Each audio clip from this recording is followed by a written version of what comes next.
Welcome વિદ્યાર્થી મિત્રો, આગળ આપણે ચેપ્ટર નંબર 10 તરંગ પ્રકાશશાસ્ત્ર એના 1 થી 15 દાખલાઓ જોયા. હવે સ્વાધ્યાયનો દાખલા નંબર 16 થી સ્ટાર્ટ કરીએ. તો રકમ બધા વાંચશું આપણે. તમને કીધું કે 600 નેનોમીટર તરંગ લંબાઈ છે એવા પ્રકાશની મદદથી બે સ્લિટના પ્રયોગમાં, બે સ્લિટનો પ્રયોગ એટલે કે યંગનો પ્રયોગ, એમાં દૂર રાખેલા પડદા ઉપર સલાકાની જે કોણીય પહોળાઈ મળે છે 0.1 ડિગ્રી મળે છે. તો બે સ્લિટો વચ્ચેનું અંતર મેળવો એટલે કે બે ઉદ્ગમ વચ્ચેનું અંતર મેળવો.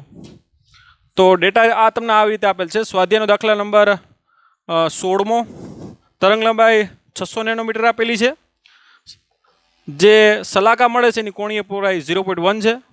તમને કીધું કે બે ઉદ્ગમ વચ્ચેનું અંતર મેળવો. આકૃતિ કંઈક આવી થઈ વિદ્યાર્થી મિત્રો, આપણે આગળ પણ જોયેલી છે. આ બે ઉદ્ગમ એની વચ્ચેનું અંતર મેળવવાનું કીધું. એક દૂર પડદો મૂકો, ધ્યાન આપજો. માનો કે આ કોઈ બે પ્રકાશિત સલાકા લઈ લ્યો, કોઈ પણ બીજી, ત્રીજી, 7મી, 8મી કોઈ પણ. હવે એની કોણીય પહોળાઈ તમને આપી દીધી આ રીતે. આ એની શું થાય? કોણીય પહોળાઈ. આ શું થાય? એની રેખીય પહોળાઈ, જેને આપણે શું કહીએ? બીટા. ઓકે, તો બીટાનું સૂત્ર ખ્યાલ છે. બીટા બરાબર શું થાય? લેમ્બડા ઇન્ટુ કેપિટલ ડી ના છેદમાં શું થાય? Small D. હવે થીટા બરાબર શું થાય? ચાપના છેદમાં ત્રિજ્યા. ત્રિજ્યા એટલે શું આવે? Capital D. હવે ચાપ એટલે જો આ જ બની જઈશ. શા માટે?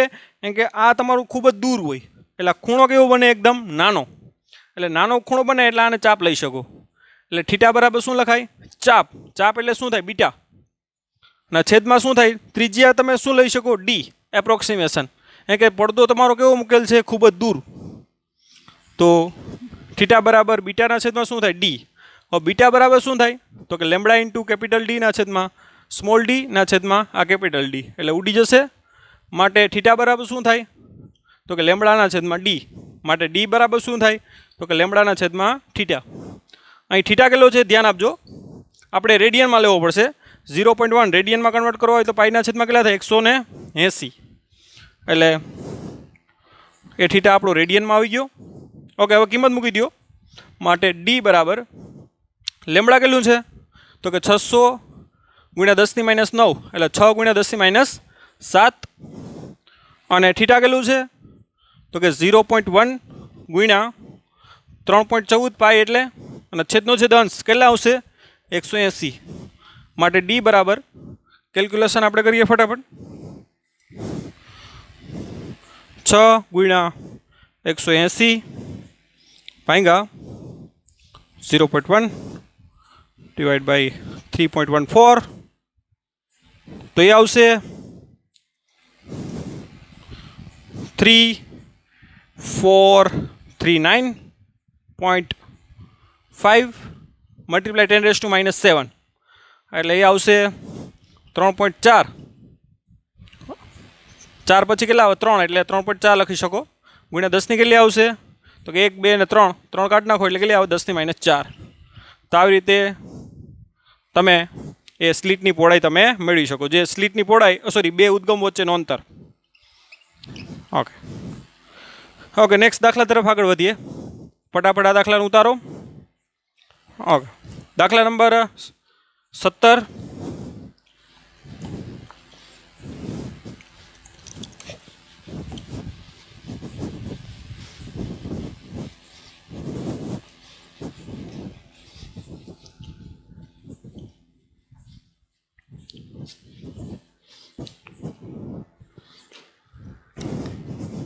સ્વાધ્યાયનો 17મો દાખલો. નીચેના પ્રશ્નના ઉત્તર તમારે આપવાના છે. તમને ABCD E એમ 5 દાખલાઓ અલગ અલગ આપેલ છે. બધાના જવાબ તમારે આપવાના છે. પહેલું, એક સ્લિટથી થતા વિવર્તનના પ્રયોગમાં, ધ્યાન આપજો. વિવર્તનનો પ્રયોગ હંમેશા કેટલામાં હોય? એક સ્લિટથી જ હોય. અને સ્લિટની પહોળાઈ મૂળ પહોળાઈ કરતાં બમણી કરવામાં આવે તો આ રીતે મધ્યસ્થ વિવર્તનના પટ્ટાની જાડાઈ અને તીવ્રતાની અસર કેટલી થાય? ઓકે, પહેલાનો જવાબ આપીએ આપણે. એ સ્વાધ્યાયનો દાખલા નંબર કેટલામો છે? તો કે 18. 17મો દાખલો. ઓકે, એમાં એક સ્લિટનો પ્રયોગ છે. એમાં સ્લિટની પહોળાઈ બમણી કરવાની છે.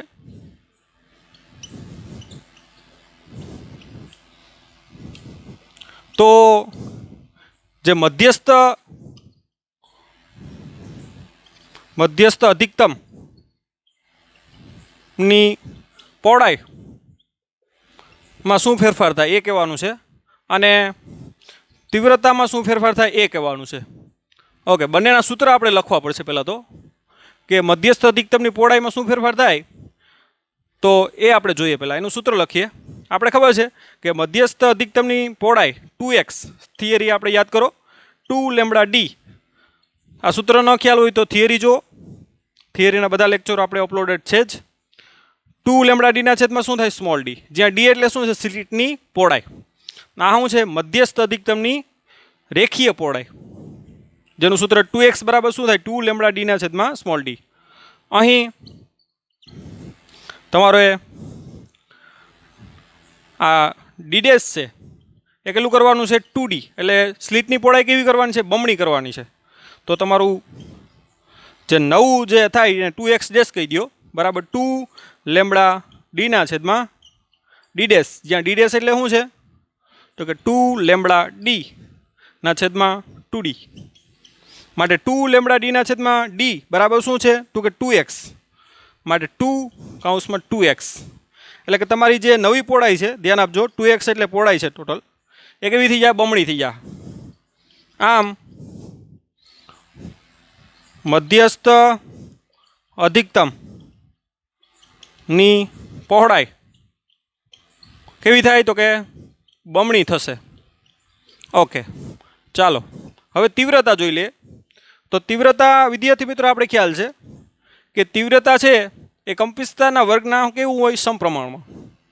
હવે વિદ્યાર્થી મિત્રો, કંપવિસ્તાર છે ને એ સ્લિટની પહોળાઈના સમપ્રમાણમાં હોય. સ્લિટ વધારે રાખો એ કંપવિસ્તાર વધારે મળે, સ્લિટની પહોળાઈ ઓછી રાખો એ કંપવિસ્તાર ઓછો મળે.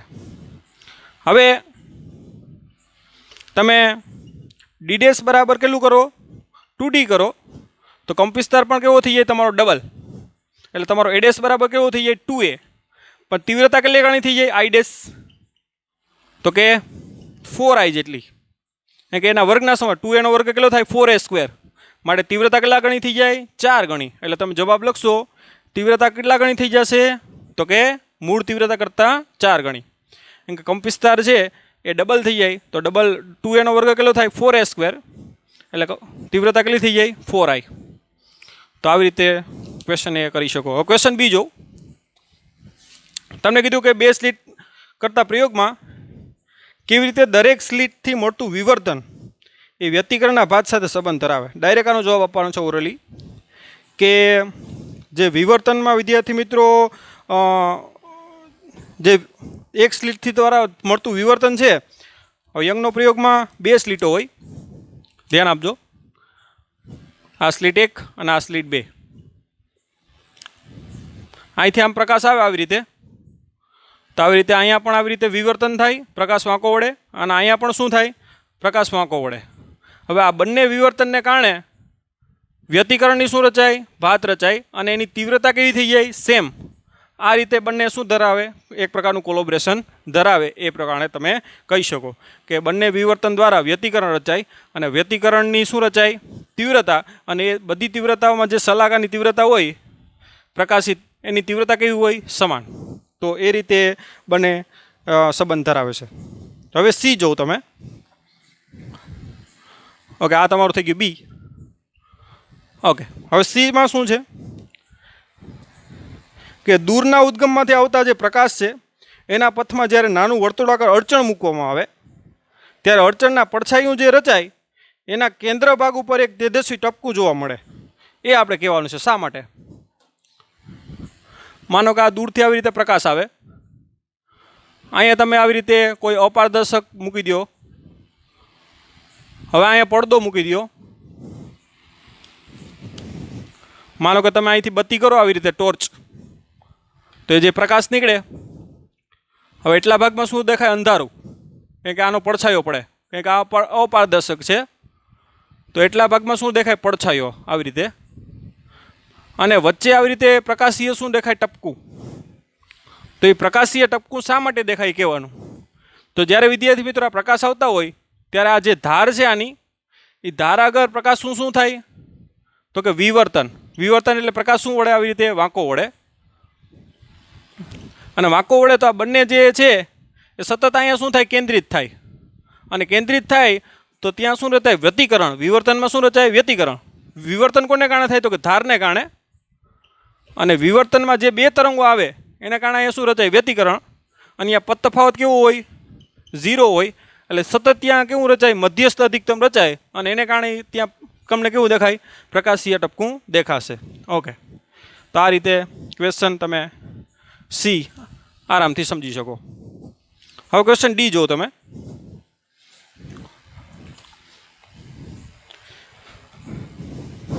દસ મીટર એક લાંબા રૂમ છે. એમાં બે વિદ્યાર્થીઓ 7 મીટરના વિભાગ પાડતી એક પાર્ટીશન એટલે દિવાલ છે. જો પ્રકાશ અને ધ્વનિ બંને તરંગો અડચણની ધાર પાસેથી વાંકા વળી શકતા હોય તો શા માટે વિદ્યાર્થી એકબીજા સાથે વાતચીત કરી શકે પણ એકબીજાને જોઈ શકવાના નથી? એ તો આપણે થિયરીમાં પણ કીધેલ છે કે પ્રકાશ છે એની તરંગ લંબાઈ કેટલી હોય? 10⁻⁷ ક્રમની. એટલે જે પણ અડચણ હોય આપણા બારી બારણા છે એની પહોળાઈ પ્રમાણે વધારે હોય. એટલે λ/d ગુણોત્તર કેવો થાય? પ્રકાશ માટે ઓછો થાય. માટે પ્રકાશનું વિવર્તન થાય નહીં. જ્યારે ધ્વનિ છે તો ધ્વનિ માટે λ વધારે હોય અને ડી પણ એ પ્રમાણ હોય તો એનો ગુણોત્તર 1 અથવા 1 કરતાં વધારે થઈ શકે તો ધ્વનિનું વિવર્તન આપણે આરામથી થઈ શકે. તો આનો જવાબ તમે એ રીતે આપી શકો કે પ્રકાશ માટે λ/d ગુણોત્તર 1 કરતાં ખૂબ જ નાનો હોય. કારણ કે તરંગ લંબાઈ ઓછી હોય, ડી વધારે હોય. ડી એટલે સ્લીટની પહોળાઈ. સ્લીટ એટલે કે બારી છે, બાણ છે, કોઈ અડચણ છે, બરાબર, એની પહોળાઈ કેવી હોય? વધારે હોય. અને λ કેવી હોય? ઓછી. કારણ કે પ્રકાશની તરંગ લંબાઈ ખબર છે 10⁻⁶ મીટરના કેવી હોય? ક્રમની હોય. જ્યારે ધ્વનિની તરંગ લંબાઈ λ કેટલી હોય? 1 મીટરના ક્રમની. અને આ ડી પણ કેટલો હોય?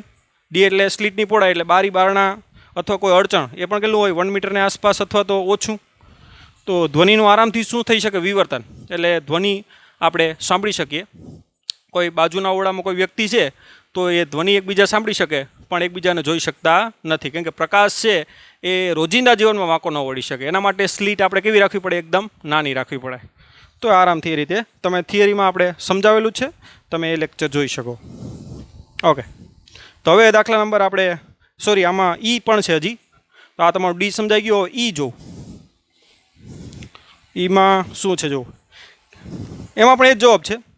કિરણ પ્રકાશ વિજ્ઞાન જે આપણે આગળના ચેપ્ટર ભણ્યા એમાં પૂર્વધારણા આધારિત છે.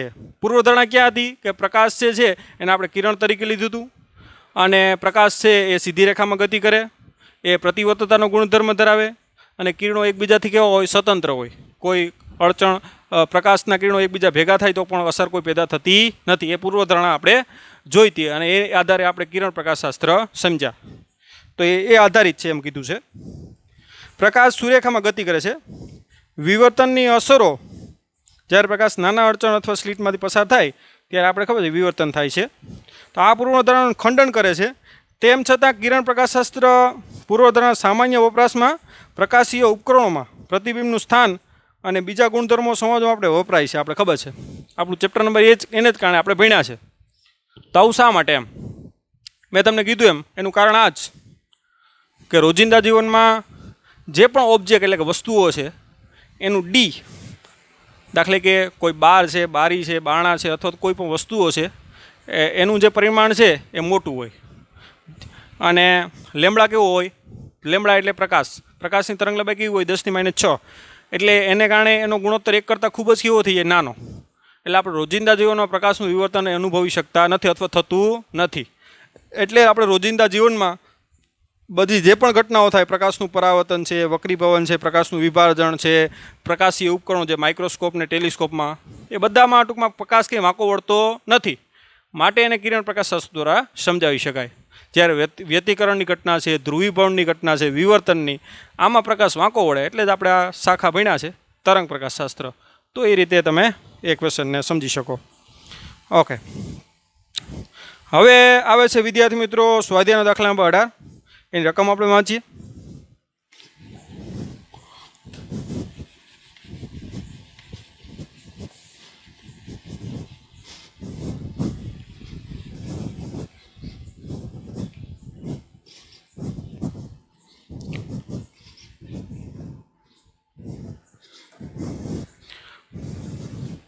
સ્વાધ્યાયના અઢાઈમાં તમે કીધું 2 ટેકરીઓ છે, એના ઉપર 2 ટાવરો છે અને 2 ટાવરો વચ્ચેનું અંતર 40 કિલોમીટર છે. 2 ટાવરો વચ્ચેનું અંતર કેટલું છે? વચ્ચેનું અંતર કેટલું છે? તો કે 40 કિલોમીટર. ઓકે. તેમની જોડતી રેખા પર બરાબર વચ્ચે, ધ્યાન આપજો, બરાબર વચ્ચે, વચ્ચે એટલે કેટલું થાય? આનાથી અડધું એટલે કે 20 કિલોમીટર, એટલે કે 20,000 મીટર. એની બરોબર વચ્ચે એક આવેલી ટેકરી છે, એનાથી 50 મીટર ઉપર પસાર થાય છે એક રેખા જે જોડે છે બેને, એમાં એ 50 મીટર ઉપરથી પસાર થાય. નોંધપાત્ર વિવર્તનનો અસરો સિવાય જો 2 ટેકરીઓ વચ્ચે મોકલી શકાય તેવા રેડિયો તરંગને સૌથી વધુ તરંગ લંબાઈ કેટલી હોવી જોઈએ જેથી કરીને એને આપણે મોકલી શકીએ તરંગોને? તો એ અંતર આપણે મેળવવાનું છે. આપણે ખબર છે કે પ્રકાશનું અહીંયા શું ન થવું જોઈએ? વિવર્તન ના થવું જોઈએ. અને એના માટેની આપણે શરત છે જે ફ્રેનલ અંતર ખ્યાલ છે કે ZF બરાબર શું થાય? d²/λ. અહીંયા ZF ને આપણે સિમ્બોલ શું આપી દીધો? Capital D. એટલે ZF બરાબર કેપિટલ D લખી નાખીએ. હવે d²/કેપિટલ D. અહીંયા વિદ્યાર્થી મિત્રો તમને D કેટલો આપેલ છે? 50 મીટર. બંનેને જોડતી રેખા ઉપર 50 મીટર ઉપર છે, એટલે તમારું D કેટલું થાય? તો કે 50 મીટર. બરાબર શું થાય? આ લેમ્બડા. એટલે d² ની કિંમત મૂકો એટલે 50 નો વર્ગ શું થાય? 2500 ગુણ્યા ભાંગ્યા કેટલા આવશે? તો કે 20,000 બરાબર શું થાય? લેમ્બડા. હવે આના કરતાં આ કેવું હોવું જોઈએ? ખૂબ જ નાનું હોવું જોઈએ. એટલે આ કેટલો આવશે? Less than lambda. 0 0 કેન્સલ. 25/200 એટલે કેલ્સીનો ઉપયોગ કરીએ આપણે.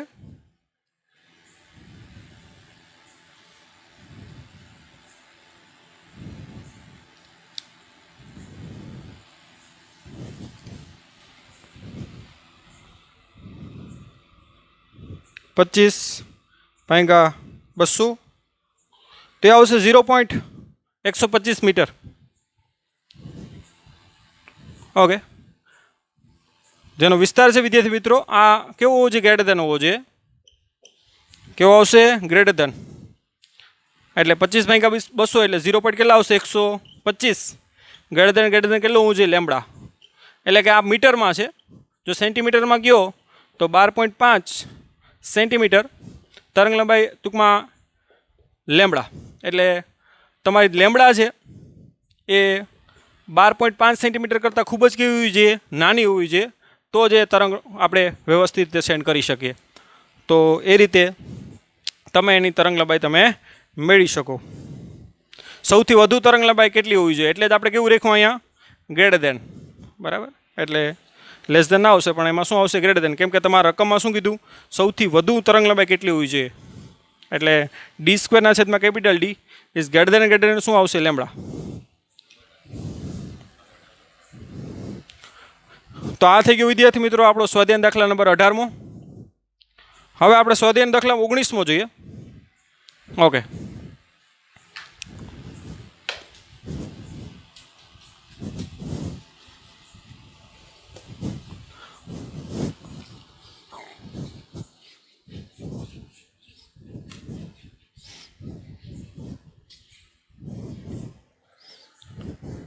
સ્વાધ્યાયનો દાખલા નંબર 19.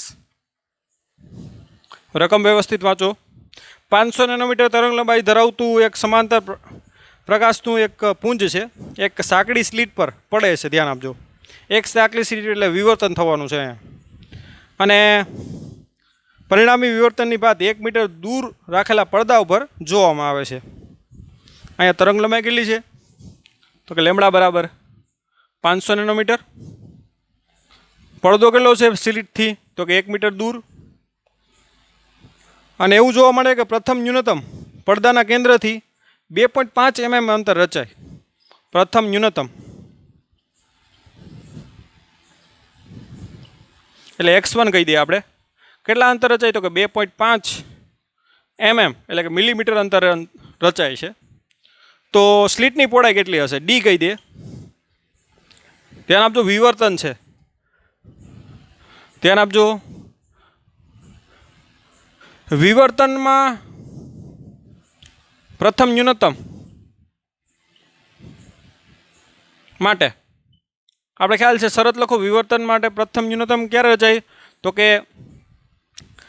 ખ્યાલ છે કે xn ઇન્ટુ ડી ના છેદમાં કેપિટલ ડી બરાબર ન્યૂનતમ માટે શું થાય તો કે વ્યતિકરણમાં જે મહત્તમોની શરત હોય ને એ આની ન્યૂનતમની છે.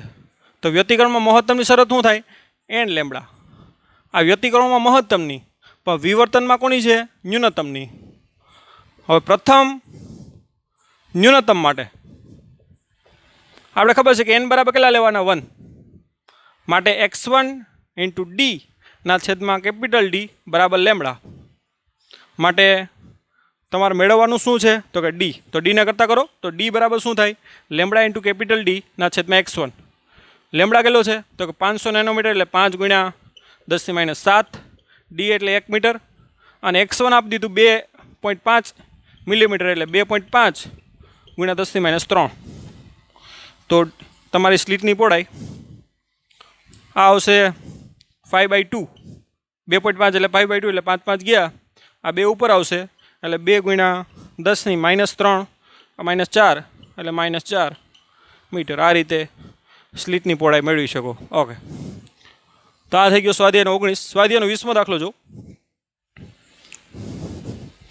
સ્વાધ્યાયના 20મા દાખલામાં તમને કીધું કે નીચેના પ્રશ્નોના જવાબ આપો. ઓકે, ડિસ્ક્રિપ્ટિવ છે, થિયરી. જ્યારે પ્રમાણમાં નીચી ઊંચાઈ ઉડતું હવાઈ જહાજ માથા પરથી પસાર થાય ત્યારે આપણે ઘણી વખતે ટીવી ઉપર ચિત્રમાં ધ્રુજારી પેદા થાય, ચિત્ર ઝાખું થઈ જાય, આપણે અનુભવેલું છે. તો આની શક્ય સમજૂતી આપો. તો એમાં કંઈ શક્ય સમજૂતીમાં ખાસ કંઈ નથી. તો આવી રીતે દાખલો કે કોઈ પ્લેન પાસ થાય, માનો કે આ પ્લેન છે. ડ્રોઈંગમાં આપણે કંઈ ખાસ એટલા બધી બેસ્ટ નથી. માનો કે આ પ્લેન છે. હવે કોઈ પણ પ્રકાશ, આ દાખલો કે આપણું ઘર છે, માથા ઉપરથી પસાર થાય તો તરંગ જ્યારે આવતું હોય તો તરંગો તો બધી દિશામાં જતા હોય, એટલે કે તરંગો તો 3Dમાં બધી દિશામાં જતા હોય. હવે આ તરંગ આમ ગયું, એક તરંગ દાખલા કે આવી રીતે ડાયરેક્ટ ઘરે આવ્યું આપણા સિગ્નલમાં અને આપણે ટીવી ડાયરેક્ટ જોઈ રહ્યા છે આરામથી. પણ જ્યારે ટ્રેન પ્લેન આવી રીતે પાસ થાય ત્યારે અહીંથી ભટકાઈને ક્યાં આવે? આવી રીતે પરાવર્તન થઈને ક્યાં આવે? પાછું આવે. તો આ બંને તરંગો છે, દાખલા કે આ તરંગનું સમીકરણ y1 અને આ y2, બંનેનું શું થાય? સંપાતીકરણ. અને સંપાતીકરણને કારણે વિવર્તન પેદા થાય અને વિવર્તન પેદા થાય તો સિગ્નલ છે એવી રીતે ડિસ્ટર્બ થઈ જાય અને એને કારણે ત્રિવીમાં શું આવે? ધ્રુજારી આવે. તો આવી રીતે એક તરંગ અહીં ડાયરેક્ટ પહોંચે, એક તરંગ આમ પહોંચે. વિદ્યાર્થી મિત્રો, તરંગ તો બધી દિશામાં જતા હોય, પણ આપણે સરળતા ખાતર 2 કિરણો લીધા, એક આ અને એક આ. તો આ બંને કિરણો આ ભટકાઈને અહીં આવે અને આ અહીં આવે. બંને અલગ અલગ, કેમ કે આમાં સમય થોડોક અલગ લાગે, આમાં સમય અલગ લાગે, એટલે બંનેનું શું થાય? વિવર્તન. અને વિવર્તનને કારણે ટીવીમાં શું આવે તો કે નોઇઝ એક પ્રકારનો. તો એ ઘટના આપણે એના દ્વારા વ્યતિકરણ દ્વારા સમજાવી શકાય. પછી બી કીધું તમને, સ્વાધ્યાયનો 20મો એ છે. આ બીમાં શું છે ધ્યાન આપો. તમે પુસ્તકમાં શીખી ગયા કે તરંગના સ્થાનાંતર માટેના રેખીય સંપાતપણાનો સિદ્ધાંત એ વિવર્તન અને વ્યતિકરણની ભાતના તીવ્રતાના વિતરણ માટેનો આધાર છે. આ સિદ્ધાંતનો આપણે વ્યાજબીપણું સમજાવવાનું છે, ધ્યાન આપજો. હવે વિદ્યાર્થી મિત્રો, જે તરંગના સંપાતપણાનો સિદ્ધાંત છે ને એ રેખીય તરંગોને લાગુ પડે. જો તરંગો રેખીય ના હોય તો સંપાતપણાનો સિદ્ધાંત લાગુ પડે નહીં. એટલે સંપાતપણાનો જે સિદ્ધાંત છે એ કોને લાગુ પડે તો કે રેખીય તરંગોને લાગુ પડે. હવે જ્યારે કંપવિસ્તાર ઊંચો થઈ જાય, જ્યારે શું થઈ જાય? કંપવિસ્તાર ઊંચો થઈ જાય ત્યારે એનો જે રેખીયપણાનો ગુણધર્મ છે ને એ ઓછો થઈ જાય. એટલે રેખીય રહે નહીં, અરેખીય થઈ જાય. જ્યારે કંપવિસ્તાર કેવો હોય, તરંગનો ઊંચો હોય ત્યારે તરંગ કેવું થઈ જાય, અરેખીય. અને જ્યારે એ અરેખીય થઈ જાય ત્યારે આપણે તીવ્રતાની વિતરણ માટેનો આધારભૂત છે. તો જ્યારે એ અરેખીય થઈ જાય તો આપણે સંપાત પરિણામનો સિદ્ધાંત આપણે લાગુ પાડી શકીએ નહીં. અને એ જે છે એ અરેખીય સંબંધ છે એ કેવો થઈ જાય, તો કે કોમ્પ્લિકેટેડ થઈ જાય. તો એ આપણે એ રીતે આધારભૂત છે એનું વ્યાજબીપણું એ રીતે આપણે સમજાવી શકીએ. શું કીધું આપણે કે ભાઈ સંપાત પરિણામનો સિદ્ધાંત રેખીય તરંગોને લાગુ પડે. જ્યારે કંપવિસ્તાર ઊંચો હોય ત્યારે તરંગો રેખીય રહેતા નથી, એટલે કે અરેખીય બની જાય. અને અરેખીય તરંગો માટે સંપાત પરિણામનો સિદ્ધાંત કેવો થઈ જાય, કોમ્પ્લિકેટેડ. અને એ કેવો થઈ જાય, મહત્ત્વનો પણ છે. તો આ રીતે એ વ્યાજબીપણું સમજાવી શકાય. તો આ રીતે દાખલા નંબર સ્વાધ્યાય 20નો સમજી શકાય. હવે લાસ્ટ દાખલા નંબર 21 જુઓ. ઓકે,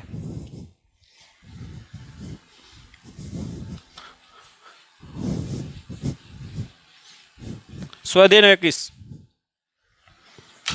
તમને કીધું કે એક સ્લિટના વિવર્તનના ભાત મળતી વખતે આપણે ખ્યાલ છે કે એન લેમ્બડા બાય એ ખૂણાની આગળ તીવ્રતા કેવી થાય, શૂન્ય થાય. કારણ કે આ ન્યૂનતમની શરત છે, ધ્યાન આપજો. એન લેમ્બડા બાય એ એટલે સ્લિટની પહોળાઈ છે, ધ્યાન આપજો. આપણે સ્લિટની પહોળાઈ ડી લઈએ, સ્મોલ ડી, અથવા અહીંયા એ લીધી. હા, લખશું વિવર્તનમાં ન્યૂનતમો માટે આપણે ખબર છે કે XN/D છેદમાં કેપિટલ ડી, અથવા તો શું લખાય, પદ તફાવત D sin θ પણ લખાય. બરાબર શું થાય, ન્યૂનતમ માટે એન લેમ્બડા. અહીંયા ડીની જગ્યાએ સિમ્બોલ આપ્યો એ, ધ્યાન આપજો. સ્લિટની પહોળાઈ એ આપી, એટલે સિમ્બોલ સાથે કોઈ આપણે ડરવાની જરૂર નથી. તો એ sin θ બરાબર શું થાય, એન લેમ્બડા. માટે sin θ બરાબર શું થાય, તો કે એન લેમ્બડાના છેદમાં એ. હવે થીટા નાનો હોય તો sin θ બરાબર શું લખાય, થીટા. માટે થીટા બરાબર શું થાય, એન લેમ્બડાના છેદમાં એ. જે આપણે કીધું કે બધા ન્યૂનતમો છે થીટા એન લખી શકો તમે. બધા ન્યૂનતમની જે કોણીય પહોળાઈ છે કેટલી હોય, એન લેમ્બડાના છેદમાં એ. દાખલા કે પ્રથમ હોય તો લેમ્બડાના છેદમાં એ, દ્વિતીય હોય તો 2 લેમ્બડાના છેદમાં એ. આ રીતે. હવે તમારે સ્લિટના એન સરખા ભાગ પડવાના છે. જેટલા ન્યૂનતમ હોય ને એટલા આના શું કરવાના, ભાગ પડવાના. ધ્યાન આપજો. તો તીવ્રતા કઈ રીતે બને એ જોવાનું. તીવ્રતા શૂન્ય જ રહે કે વધી જાય કે શું થાય.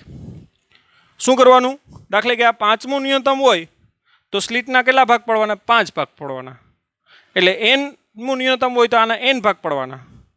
તો દરેક ભાગની લંબાઈ કેટલી થાય, તો આપણે ખબર છે એ બરાબર શું થાય, તો કે એન એ ડેશ. જ્યાં એ ડેશ એટલે શું છે, એક ભાગનું માપ, અને એન એટલે એના કુલ ભાગ. એટલે ટોટલ જે સ્લિટની પહોળાઈ છે, ધ્યાન આપજો. આ જે સ્લિટ છે આપણી, માનો કે આ સ્લિટ આવડી છે, એના શું કરી દેવાના છે, એન ભાગ પાડી દેવાના. જેટલા ન્યૂનતમ હોય એટલા ભાગ પાડી દેવાના. એટલે એ બરાબર શું લખાય, ટોટલ એ બરાબર આ એટલું આપણું એ ડેશ છે. ટોટલ એ બરાબર શું લખાય, એન એ ડેશ. હવે માટે અહીં એની કિંમત મૂકી દો તો ચાલે. માટે થીટા એન બરાબર, આ ભાગ પાડી દો એના માટે થીટા એન શું લખાય, તો કે એન લેમ્બડાના છેદમાં એ બરાબર શું લખાય, તો કે એન એ ડેશ. એટલે એ કટ થઈ જાય તો તમારું શું આવે, લેમ્બડાના છેદમાં એ ડેશ. આમ દરેક ભાગ છે વિદ્યાર્થી મિત્રો એ તમારા ન્યૂનતમની શરત આવે છે. એટલે દરેક ભાગમાં જે તીવ્રતા મળે કેવી મળશે, શૂન્ય જ મળે. તો આવી રીતે આખી સ્લિટ હોય કે એના એન સરખા ભાગ પાડી દો, દરેક ભાગમાં તીવ્રતા તો કેવી રહેશે, તો કે શૂન્ય જ રહેશે. તો આ રીતે દાખલો એ સમજી શકાય. તો એનું વ્યાજબીપણું એ રીતે કહી શકો તમે. ઓકે, તો વ્યાજબી જ આવ્યું છે બધી, તો વ્યાજબી થઈ જવાનું થોડી વાર માટે.